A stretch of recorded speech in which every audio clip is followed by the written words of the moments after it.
Let's play the crane game. The crane game? Never heard of that type of game before. I always lose the crane game. Yeah, The real life crane game. Oh, you mean the not Mario Party one? Right, well that one's easy. Well, yeah, you just mash A. Oh yeah, I know. Well, that one's rigged. The real life crane game? Yeah. It's rigged. They must lube up the items or something. Or just the fact that the claw doesn't grip very well. Right. It's the weakest thing on the planet. Yeah. And you're lucky if you get anything out of it. Or sometimes, there's been like 2 occasions where I've done those things, and then I lose, but I check the prize thing anyway, and there was just something sitting in there because someone just left their prize. Really? I don't know why, after doing that, you would leave your prize, because that's a pretty amazing feat to get something. I like the art here, with the fruit and everything. I think that looks really good. Yeah. Nice. So, jeez, really? This is a pretty tough world. Okay, guess I wasn't really paying much attention. Wow, those things just get you. They'll get you.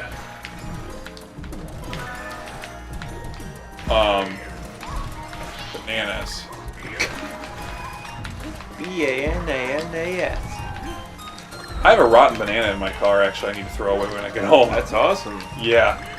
Well, see, bananas are one of the fruits I like to eat sometimes, and whenever someone gets wind that I like something, they buy so much of it that it's okay, my mom used to do that when I was growing up. I'd say, "Oh, Mom, can you buy me some Cocoa Puffs?"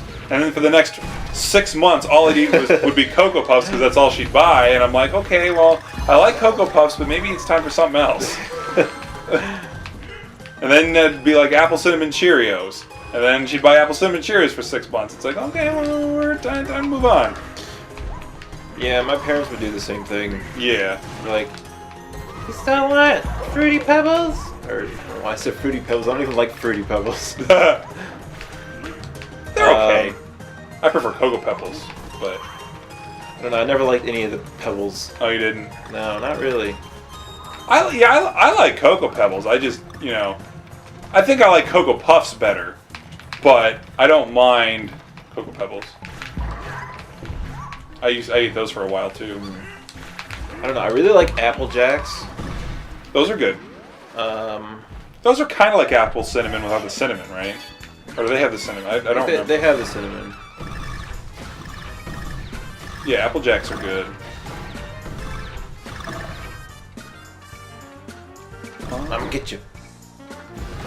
But yeah, my favorites were Cocoa Puffs and Apple Cinnamon Cheerios.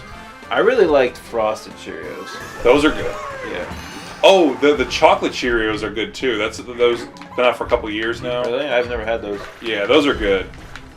Other one. I used to get Reese's Puffs a lot. Oh yeah. I thought they were okay. I love Reese's, but I just thought they were okay. Oh wait. I actually had Reese's Puff recently. Did you? It wasn't nearly as good as I remembered it. Oh. Oh. Oh, nice. I haven't had them in a while. I feel like the last time I had them, they were stale leftover ones that Fraley bought or something like that. I don't know. Probably. I've been eating adult cereal lately. Oh yeah. Like a boring person. Like Raisin Bran? No. That's pretty boring. I like Raisin Bran. Oh, you do? Yeah. I know, it just strikes me as an adult cereal. Well, I mean, I don't know. Raisins are good. Oh. They're okay. Because I was at my, I was staying at my grandparents', gosh darn it, staying at my grandparents' house last night, and I was looking for some cereal to eat this morning, and they had 3 boxes of Raisin Bran, and that's it. I'm like, this is... We gotta put sugar on it. Oh. I just thought it was funny because it was so stereotypical of old people.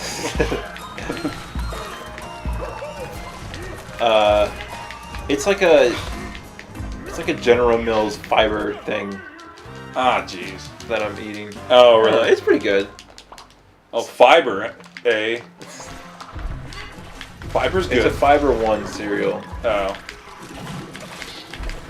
Apparently makes the bathroom more pleasant. Apparently. Oh gosh. Gosh Oh my darn it. gosh. This is a tough level. Yeah, it is. Ugh. One breakfast food that I've never liked is oatmeal. I don't care for oatmeal either. Michael, how could you say that about your grandmother? It's funny, like 'cause she makes that. Oh, I forgot that wasn't connected. She does make that sometimes. Like, I'm gonna make some oatmeal. I'm like, okay, okay. Try not to laugh. Have we ever talked about that?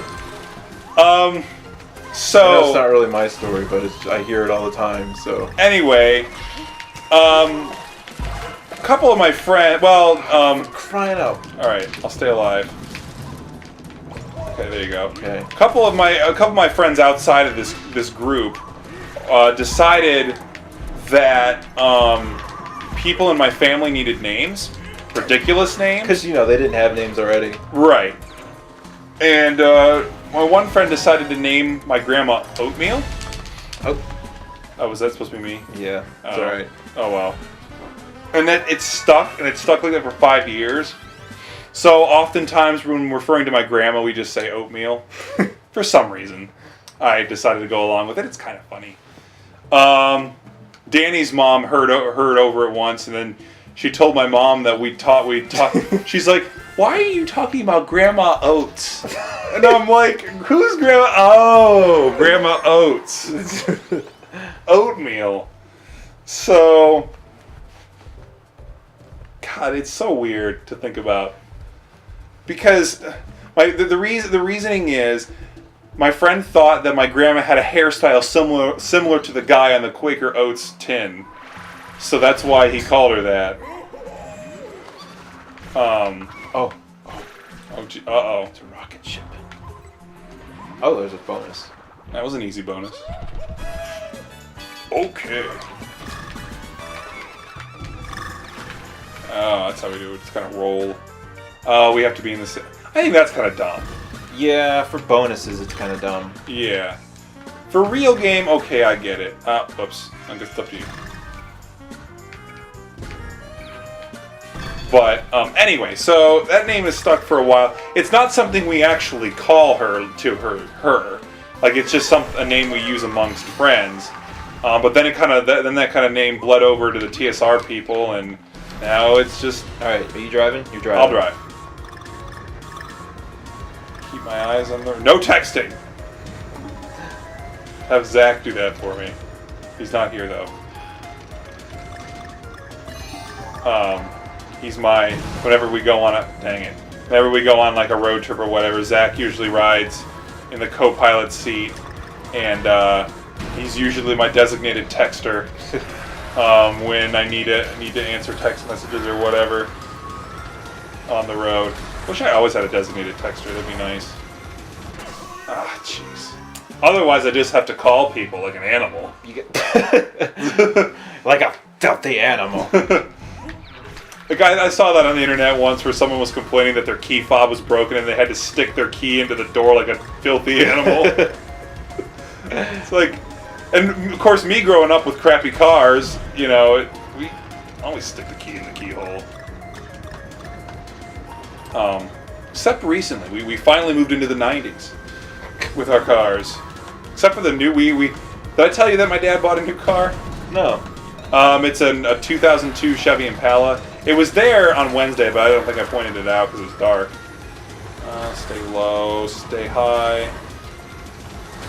Stay low. I don't even use keys. Yeah, you just have a fob. The fob just does everything, even starts it. Yeah, I just put the keys in my pocket and don't worry about it. Just push the button. As soon as my hand touches the door, the car unlocks. Do you like that? Yeah. I figured whenever I get into other cars, I'm gonna drive now. You're Okay. bad at this. Whenever I get into other cars, it's weird. Yeah. I'm You're like, Like, what is this ignition? What is this turning that I must do? Oh, speaking of ignition, I was driving the Beach last week, and my sister was driving the Riv because everything needs a nickname. Everything needs a nickname. The Riv, the Impala, the Chevy Impala that I was just talking about. My brother calls it the Impaler now. I thought that was a good name for it. I hope it doesn't impale me. Anyway, well, she was driving the Riviera. It's a Buick Riviera, but we call it the Riv for short. And what the problem it has with it is the ignition switch is bad, where you turn the key, so it only works sometimes. The other times you have to push the button under the dashboard that my dad rigged up to start the car when the key doesn't work. Right. Which is awesome. Which is awesome because that button, the fuel pump still doesn't pump gas unless the key's in the ignition. So it's kind of wired so you can't hotwire it easily. Because you could do so very easily. All you have to do is yank the two wires out of the button and it'll start. Which I had to do for my sister last week because she called me up when I was down in Columbus, and she was down in Columbus. She's like, the Riv won't start. And I'm like, are you serious? I thought we fixed that problem. Well, it turns out the one of the cables on the button came loose, and the ignition wasn't working at the same time. That looks kind of gross. The rings. Yeah. That looks gross. Oops, I'm gonna get hit. I was too thirsty for that in. Yeah. I took the hit. But, so all I had to do was just put the wire back into the button, started right up. But yeah, our cars or at least my cars and my family, my dad likes to buy older cars and fix them up, and we just have a lot of them. And they're old. And that's how I get around. I mean, the Nug is 24 years old now. Is it 89? 90. Oh, okay. 90, yeah. It was actually manufactured in January, the same month I was born. Hey, look, I did it. Congratulations. Took you a couple times. It took me one time. Really? You didn't die? No, I got hit once because I was thirsty for the end. Okay. Good job. I think. I don't remember. Whatever. We can yell about it next time. In the juicy jungle. Ooh.